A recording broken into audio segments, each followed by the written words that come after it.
The Wonderful Wizard of Oz by L. Frank Baum. Narrated by Eloise Fairfax. Dorothy lived in the midst of the great Kansas prairies, with Uncle Henry, who was a farmer, and Aunt Em, who was the farmer's wife. Their house was small, for the lumber to build it had to be carried by wagon many miles.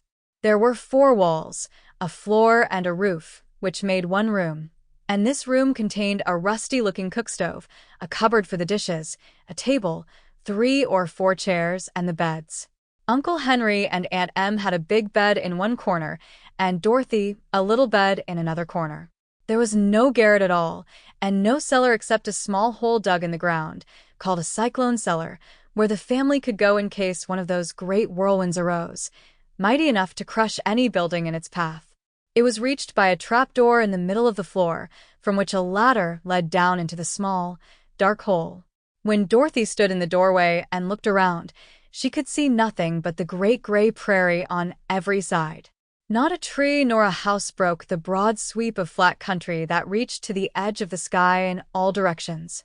The sun had baked the plowed land into a gray mass, with little cracks running through it. Even the grass was not green, for the sun had burned the tops of the long blades until they were the same gray color to be seen everywhere.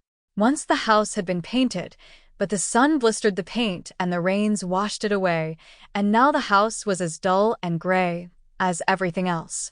When Aunt Em came there to live, she was a young, pretty wife. The sun and wind had changed her, too. They had taken the sparkle from her eyes and left them a sober gray.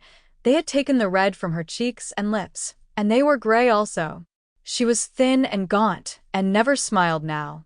When Dorothy, who was an orphan, first came to her, Aunt Em had been so startled by the child's laughter that she would scream and press her hand upon her heart whenever Dorothy's merry voice reached her ears, and she still looked at the little girl with wonder that she could find anything to laugh at. Uncle Henry never laughed. He worked hard from morning till night, and did not know what joy was. He was gray also, from his long beard to his rough boots, and he looked stern and solemn, and rarely spoke. It was Toto that made Dorothy laugh, and saved her from growing as gray as her other surroundings. Toto was not gray. He was a little black dog, with long silky hair and small black eyes that twinkled merrily on either side of his funny, wee nose. Toto played all day long, and Dorothy played with him, and loved him dearly. Today, however, they were not playing.